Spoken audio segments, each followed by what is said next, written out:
최근 경기도에서 공무원 교육을 자체적으로 실시하려다가 전라북도와 혁신도시 주민들의 반대로 저지된 일이 있었습니다.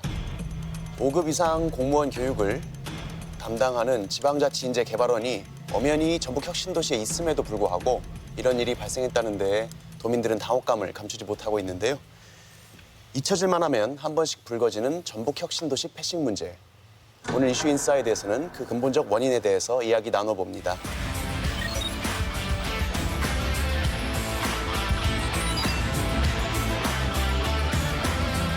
김정 기자님이 이 사건 전말을 좀 취재를 하신 걸로 알고 있습니다. 예. 일단 지방자치인재개발원이 전북 혁신도시에 있는데 네. 경기도에서 자기들 자체적으로 시도하려다가 무산됐다 이렇게만 알려져 있는데요. 좀 네. 구체적인 내막을 들려주시죠. 이제 경기도 같은 경우에는 우리 지방자치인재개발원이 이전을 하면서부터 아마 이걸 구체화시킨 것 같아요, 계획을. 네. 그러니까 적어도 6년 전부터 이 계획을 추진을 해왔고 행안부한테 우리가 서울보다도 이제 비대해진 상황이니까 우리도 자체 교육을 할 수 있지 않겠느냐라고 행안부에 건의를 했다 그래요. 네. 그러니까 행안부한테 건의를 하냐고 행안부 입장에서는 그렇다면은 뭐 교수나 뭐 교원이나 당신들 프로그램 자체가 지방자치인재개발에 준하는 수준으로 맞춰놓으면은 우리가 법이 있으니까 적정요금도 승인하겠다. 이 내용을 계속 협의를 해왔고 경기도는 그에 맞는 인프라를 계속 구축을 해온 거예요. 네. 우리가 모르는 순간에도 3월 15일 날 정확하게 그 경기도가 승인 요청을 했어요. 네. 그러니까 바로 이제 행안부는 도장을 찍으려고 했는데 예. 그 순간에 이제 전북 지역에서 반발이 일어난 겁니다. 이거를 다 만들어 놓은 것을 네. 보류를 한 거죠.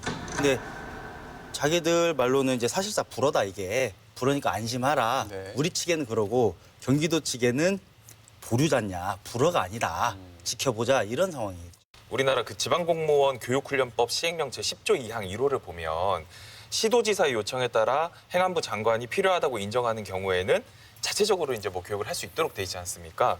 그런데 경기도에서 2018년도 12월에 지방 5급 승진 교육을 자체적으로 그러니까 행정안전부에서 각 시도에 이 공문을 발송을 하니까 이것을 받은 전북 인재개발원은 우리 도 내에 있는 14개 시군하고 전북도청에 이 공문을 그대로 전달하거든요. 네. 알고 있었어요. 네. 예, 12월 달에 분명히 알고 있었어요. 네. 그런데 경기도가 이제 지방 5급 승진 교육을 자체적으로 하겠다라고 나선 건 올해 3월 중순이거든요. 네. 3개월 동안 아무것도 안 한 거죠, 도에서는. 네. 이거는 3개월이 지나고 나서 아까 방금 기자님 말씀하신 것처럼 이런 이야기를 그 이서의 하숙촌 주민들을 통해서 먼저 나왔다는 게 말이 됩니까, 이게? 말이 안 되는 거죠. 그러기도 하고 그 공기업을 전국에 분산시켜서 국가균형 발전을 도모하기 위한 목적으로 지금 이런 공공기관이 내려오고 있는데 어떻게 그것을 주도했던 행안부에서 이런 예외 규정을 둬서 그런 원래 목적의 취지에 반하는 이런 지침과 운영들을 하고자 했는지 사실은 전라북도 입장에서는 도대체 행안부가 다시 이렇게 손바닥 뒤집듯이 자기가 했던 말을 뒤집은 거 아닌가. 그러면서도 끝까지 책임은 안 지잖아요. 근데 근본적으로는 시행령을 바꿔야 되는 거 아닌가요? 그렇죠. 맞아요. 시행령을 바꿔야 되는 시행령 개정에 대한 움직임도 좀 네. 있다고 들었습니다. 예, 이제 도하고 이제 우리 국회의원들을 주축으로 시행령 개정을 계속 건의를 하고 있는데 예. 이 부분도 우리가 아까 말씀하신 것처럼 이렇게 또 불타올랐다가 피르르 해버릴 수가 있어요. 불씨가 꺼져버릴 수가 있기 때문에 지속적으로 우리가 좀 점검을 하고 시행령 개정을 이끌어내야 된다. 근데 3개월간 아무것도 몰랐다. 이제 이게 좀 우리가 기계적인 관료제에서 나오는 전형적인 현상이거든요. 그러니까 이게 매년 나오는 교육 지침이다 생각을 하고 2018년도, 2019년도 뭐 이렇게 숫자만 바뀐다고 생각을 하고 아 이렇게 바뀌었구나라고 생각을 한 거예요. 안일하게 대처한 예, 거예요. 안일하게 대처를 한 거는 본인들도 이제 인정을 하시는 부분이고 내가 진짜 이 파장이 어떨까라는 좀 생각을 하고 이제 업무를 했다면은 좀 이런 부분이 없지 않았을까라는 생각이 듭니다. 2018년도에 그 이제 지방자치인재개발원에서 교육을 직접 받으신 분이 한 8천여 명 된다고 그래요. 자료에 의하면. 그래서 또 이분들이 장기 교육을 받기 때문에 주변에 하숙집을 엄청 지금 생업으로 하시는 분들도 많은데 그 지역 주민들이 어떤 신뢰를 통해서 자기가 이 사업을 통해서 생업을 할 수 있다라고 정말 믿고 자기 생업을 그쪽으로 돌렸는데 이제 와서 그러면 그분들은 그 생존권은 누가 도대체 책임을 지실 건지 정말 무책임한 행정의 정말 표본인 것 같습니다. 가장 중요한 것은요. 지금 이제 정착해서 얼마 되지 않았거든요. 예. 그래서 이제 틀을 좀 잡고 서서히 좀 발전되게 나가려고 하고 있는 과정 중인데 이 과정에서 찬물을 끼얹는 거죠. 우리 지금 지방자치 이거 인재개발원도 처음에는 경기도 수원에 있었어요. 예. 전국에서 5급 이상 공무원들은 교육받기 위해서 다 경기도 수원으로 올라갔단 말입니다. 그 수십 년 동안 그렇게 올라가고 교육을 받고 아무도 거기에 대해서 토를 달거나 이의를 제기한 적이 없었습니다. 왜? 당연히 그래야 되는 걸 알고 있었기 때문에. 그런데 지금 와가지고는 우리 전라북도 전주에 오게 되니까, 전라북도 혁신도시에 오게 되니까 안 된다? 이건 말이 안 되는 거죠. 전라북도 혁신도시가 제 기능을 다하지 못하고 자꾸 여러 상황 때문에 위축되는 거 아니냐 이런 우려에 관해서 올 초에 한국농수산대학 분교 추진 이야기도 있지 않았습니까? 분교를 어디 영남권에 만든다는 이야기가 있죠. 무슨 이야기던가요?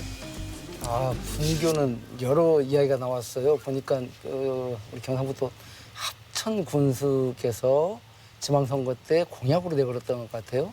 그리고 네. 또 경상북도 의성이 전국의 또 지방 소멸 1순위의 지역이라고 예. 그러는데 그쪽에 관계된 우리 정치인들이 또 그 공약으로 또 내걸었던 것 같아요.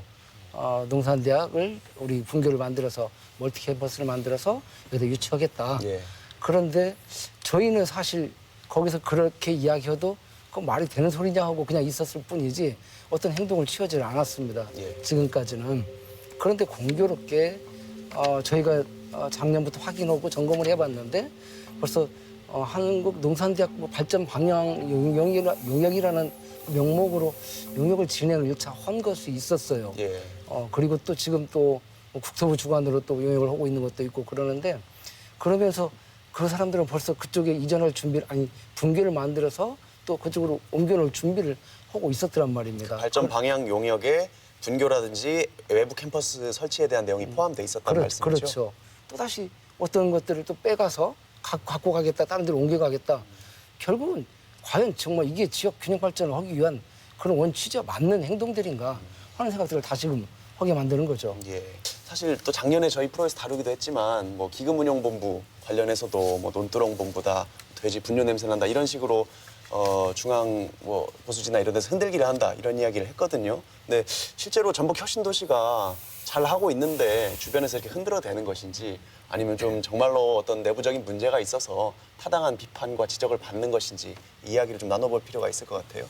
제가 생각할 때는 그러니까 국정 방향이 운영 방향이 정권이 바뀌면서 멈춰버리고 하다 보니까 연결이 안 되는 겁니다.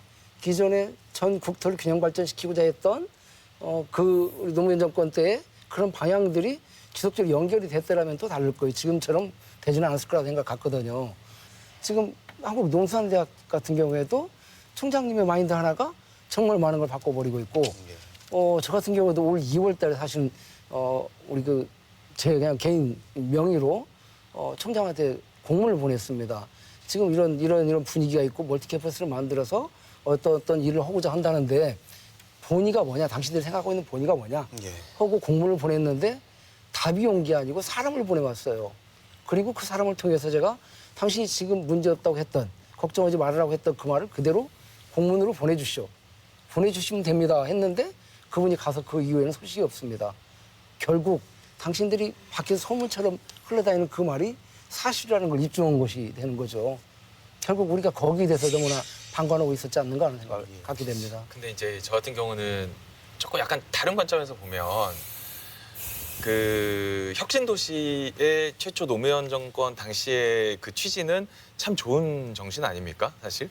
그런데 혁신도시라는 거에서 모든 것을 한 번에 완성할 수는 없기 때문에 지금까지는 그 도시라는 기능을 만드는 데 좀 집중을 했다면 최근에 이제 혁신도시 소위 뭐 시즌 2 뭐 이런 얘기 나오지 않습니까? 이제는 혁신도시라는 거에서 도시라는 기능보다는 혁신에 조금 맞춰야 되지 않겠느냐.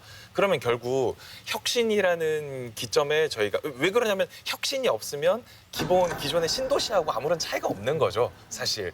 그러니까 혁신이 이루어져야 되는데 그 혁신이 이루어지려면 솔직히 산학연이 일단 주축이 되고 그 다음에 저는 꼭 말씀드리고 싶은 게 이제는 지방 예를 들어서 우리 전북도나 전주시와 같은 전주시 완주군과 같은 지방자치단체도 이제 더 이상은 손 놓고 있으면 안 된다고 저는 보거든요. 그러니까 특히 입주 기업만 한번 본다면 지금 작년 기준으로 했을 때 전남이 190개, 부산, 대구가 100개가 기업이 입주가 됐고 전북이 제주도 빼고는 꼴찌죠. 왜냐하면 비슷한 강원도도 38개, 충북도 19개 기업 유치했거든요. 근데 물론 전북 혁신도시 같은 경우에는 다른 국가기관하고 다르게 좀 연관기관이 없는 것은 이해를 하겠어요. 그런데 우리가 이제 뭐 얘기하는 소위 그 금융중심지 같은 거 있지 않습니까? 사실 저는 그런 생각이 들어요. 부산이 제2금융중심지로 선정이 됐을 때 BNK 금융지주하고 부산은행이 굉장히 적극적으로 노력했거든요. 부산의 제2금융중심지 지정 노력해야 된다고. 근데 지금 제2금융지주하고 전북은행이 뭐하고 있는지는 잘 모르겠어요. 왜냐하면 우리가 전북은행이 69년에 생겼을 때 다들 도민분들이 기억하실지 모르겠지만 도민 1인 1주각기 운동도 저희가 했었고 전북 도내의 어떤 소재 대학에서는 다 전북은행 이용하는 게 거의 막 의무처럼 그렇게 얘기를 했었고 지역 은행에 대한 애착도 굉장히 많은데 이 제3금융중심지 지정과 관련돼서 전북 제2금융지주가 자산운용사가 없는 게 아니잖아요. 그런데도 전북은행의 목소리는 한 군데서도 들을 수가 없는 거예요. 우리가 할 수 있는 역량은 좀 했으면 좋겠는데 좀 다들 손 놓고 있는 느낌이 아닌가라는 생각은 듭니다. 일단 네. 혁신도시 같은 경우에는 SOC가 굉장히 중요하거든요. 그럼 일단 혁신도시 이전 기관 관계자들이 우리가 활성화를 위해서 제시했던 방안들을 예. 그대로 전주시가 아니면 전북도가 실행한다고 하면은 아마 내일부터 아마 기사 나올 거예요. 쇼핑몰 입점. 예. 뭐 만약에 그러면은 바로 신세계 스타필드 들어오라고 하면은 좋아할 겁니다. 예. 근데 바로 논란이 될 거예요. 두 번째는 혁신력 문제만 봐도 그때 지역 갈등만 불러일으키고 끝났잖아요. 이거를 어떤 식으로 프레임을 요구하냐. 혁신 도시도 하나의 지역이다. 소지역주의다. 니네 지역구 아니냐. 이런 식으로 문제를 풀어나가니까 네. 굉장히 안 풀리거든요. 그리고 혁신도시 정지요건 한다고 해서 제일 첫 번째로 나오는 게 학교 얘기거든요. 네. 그 제가 기사에도 이렇게 썼거든요. 교육 특구가 필요하다. 왜 그러냐면은 제3금융주의 살려면은 영어를 사용할 수 있는 환경이 구축되는 게 기본인데 네. 만약에 그걸 한다면은 바로 전주시민시의단체에서 위화감 조성한다고 바로 할 거예요. 예. 시민사회 자체에서도 공감대가 형성이 안 돼 있는 문제이기 때문에 처음에 그랬어요. 이렇게 하면 되겠지, 저렇게 하면 되겠지. 그러려면은 바로 택지 개발부터 다시 해서 분산시켜서 수익성을 높여야 되는데 그 수익성을 높일 수 있는 사업들이 지역에서는 우리가 어떻게 보냐 이거죠. 근데 혁신도시를 개발시키자. 그러니까 딜레마인 거예요. 지자체에서도 근데 덮어놓으면은 그래도 논란은 안 생기니까 덮어버리는 거거든요. 예. 이런 부분에 있어서 우리의 시각 자체가 좀 변화해야 된다. 그러니까 슈페터가 말한 게 혁신을 이노베이션을 위해서는 창조적 파괴가 필요하댔어. 만약에 용지에서 냄새가 나잖아요. 예. 만약에 그걸 문제 삼는데 용지분들 뭐라고 하냐면은 우리는 원래 여기 있었어. 너희가 들어온 거 아니야. 폭력적이야 너희들은. 그런 얘기를 해요. 그런데 정말로 발전을 도시적으로 하려면 사실 용지는 전부 다 매입을 한 다음에 용지까지 혁신적 시즌2에 포함을 시켜가지고 해야 하는 게 맞아요. 예. 근데 그게 그렇게 쉽지만은 않다. 네. 그럴 거라면은 일단 지역 내에서부터 우리가 이런 걸 공론화를 하고 우리가 협력을 해야 되는데 각 사업마다 정치인들끼리도 다 다르고 지자체마다 다 다르고 거기다가 혁신도시가 완주, 전주 행정구에 일원화도 안 돼 있거든요. 예. 굉장히 많은 문제들을 좀 우리가 해결을 해야 된다고 보습니다. 저는 자꾸 큰 그림만 갖고 큰 덩이만 갖고 되네 안 되네 하다가 시간을 보내지 말고 일단 혁신도시에 살고 있는 공공기관의 우리 직원분들이 원하는 게 뭔가 예. 제가 좀 이제 살펴봤더니 일단은 문화적 인프라와 대중교통 인프라부터 불편하다고 하시더라고요. 예. 그러면 그런 작지만 내 생활과 직접 관계되는 일부터 전라북도가 나서서 해결을 해줘야 된다. 저는 이제 이런 말씀을 좀 드리고 싶습니다. 근데 이제 예를 들어서 곧 지금 제가 알고 있기로는 혁신도시 영화관 생기지 않나요? 예. 영화관 생긴다고 대박 하고 DMCT에 영화관이 생길 예정입니다. 영화관 생기고 예. 그리고 아까 말씀하신 것처럼 그 공공기관 장들 인터뷰를 보면 찰로 얘기하는 게 이제 교통 인프라인데 네. 다 그 얘기 하더라고요. 그 익산역에서 택시 타고 네. 오면은 네, 그 몇만 원이 문제죠. 든다. 네. 그리고 전주 시내권에 사는 직원들은 혁신도시에서 야근 끝나고 갈 때 택시가 없어서 못 나간다. 네. 뭐 이런 얘기를 하고 그러시는데 저는 전주군산, 익산, 김제, 혁신도시를 잇는 광역철도망을 어떻게 살릴 것인가를 좀 더 강하게 구상을 하면 이런 문제가 전 이거는 꼭 혁신도시를 포함할 수 있지만 나머지 전북 도민들을 위해서도 반드시 필요한 거니까 이건 좀 추진해야 되는 거 아닌가요? 예산이 없잖아요. 그러니까 자꾸 저는 이거예요. 재정 자립도가 가장 낮은 전라북도가 그러면 얼마나 좋습니까? 그런데 예산을 마련하지 못하면서 자꾸 큰 얘기만 하고 그래서 그러다 보면 1년, 2년, 3년 되는 거 없이 계속 우리 도민들만 박탈감이 드는 거예요. 그러면은 무슨 사업을 할 때는 예산이 반드시 수반돼야 되기 때문에 예산이 얼마인지 그리고 그거에서 최대한 할 수 있는 게 뭔지 그렇게 얘기를 해야 되는 거예요. 그러면 예산이 나올 때까지 계속 기다려요? 만들어야죠. 그러면. 어디서 만들어요? 아니, 민자를 유치를 하든 사업 컨소시엄을 하든 용역을 하든 만들어야죠. 금융타운 민자 안 와갖고 지금 계속 지금 안 되고 금융타운 있잖아요. 말고 예, 도시 좋습니다. 철도망. 네, 알겠습니다. 네, 오늘 재밌는 장면이 연출이 됐네요. 네. 지금 혁신도시에 있는 그 입주해 있는 외부에서 이전해서 와 있는 그런 주민들의 이야기를 이렇게 파악을 해봤어요. 그랬더니 만족도가 꽤 높아요. 다른 우리 이 혁신도시에 비해서 전라북도 혁신도시는 만족도가 꽤 높습니다. 그렇습니까? 아. 그런데 그런다고 해서 불만족이 없다는 건 아니잖아요.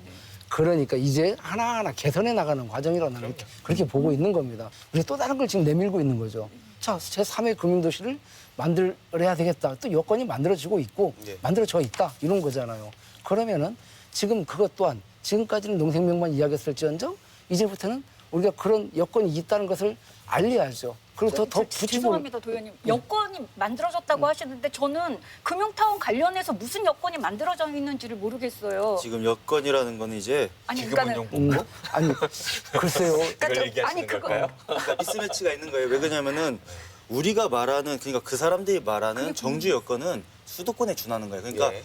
그러니까 서울 살면은 차로 출퇴근하기 더 불편하거든요. 예. 근데 여기는 차 없이는 출퇴근을 못 해요. 예. 근데 자기들이 대중교통 타고 출퇴근했었는데 이 버릇이 안 됐다가 운전하려니까 좀 그렇거든. 네. 근데 지방에서 차 없이는 못 사는데 이것부터 짜증이 나는 거예요. 안 그래도 지방 온 것도 짜증이 나는데 네. 좀 그런 미스매치가 있는데 좀 그런 부분들을 그렇다면 한꺼번에 우리가 혁신도시를 수도권에 준하는 수준으로 철도를 깔아서 이렇게 저도 그렇게 처음에 생각을 했는데 예. 이거 굉장히 힘들다. 우리는 근본 대책을 마련하지 않고 미봉책으로 만듭니다. 단기 대책으로 야 혁신역에 있어야 되는 거 아니야? 혁신역 해봤다가 이거 트램 필요한 거 아니야? 트램 해봤다가 아닌데 이거 쇼핑몰이 이런 식으로 하지 말고 좀 근본적인 대책을 다시 한번 혁신도 시즌2에서 봤어야 되는데 지금 건의사항 수렴 정도에 그친다고. 근데 기자님, 그러니까 그런 거예요. 그러니까 아까 부장님 말한 것처럼 말씀하신 것처럼 그 광역철도 이게 얼마나 시간이 많이 네. 걸리고 큰 예산이 걸리는지 그죠. 알아요. 네. 그러면 저는 하기는 예를 들어서 광역 급행버스 같은 거 있잖아요. 네. 수도권에 다 있지 않습니까? 네, 맞습니다. 경기도, 서울, 인천까지 다 통과하는 버스. 네. 전라북도는 예를 들어서 익산역에서 완주 혁신도시 지나서 전북도까지 오는 버스가 없잖아요. 그렇죠. 그게 만드는 게 의원님 그렇게 어려운 건가요? 그게? 제가 진짜 궁금해서 그래요. 혁신도시는 정말 중앙과 지역 간의 시각차도 큰 것 같고 지역 내에서도 말씀하신 대로 원주민과 또 입주민 사이의 시각차도 큰 것 같고 기관 내부에서도 각자 이해관계가 달라서 정말 유기적으로 이렇게 성과를 만들어내는 게 쉽지 않다는 생각이 들었습니다. 그래도 말씀하신 대로 일단 우리가 할 수 있는 것부터 하나하나 찾아가자라는 의미에서 오늘 이야기 나누는 시간 가져봤습니다. 말씀 잘 들었습니다. 감사합니다. 이슈 옥타곤에서는 다양한 사회 문제에 관한 제보를 받고 있습니다. 시청자 여러분의 많은 관심 부탁드립니다. 오늘은 세월호 참사 5주기가 되는 날입니다. 우리에게는 그저 5년이라는 시간이었지만 누군가에게는 50년보다 더 긴 시간이었을 겁니다. 과연 그 시간 동안 우리 사회는 얼마나 안전해졌는지 해마다 잊지 말고 되새겨야 할 질문 아닐까요? 지금까지 이슈 옥타곤이었습니다. 감사합니다.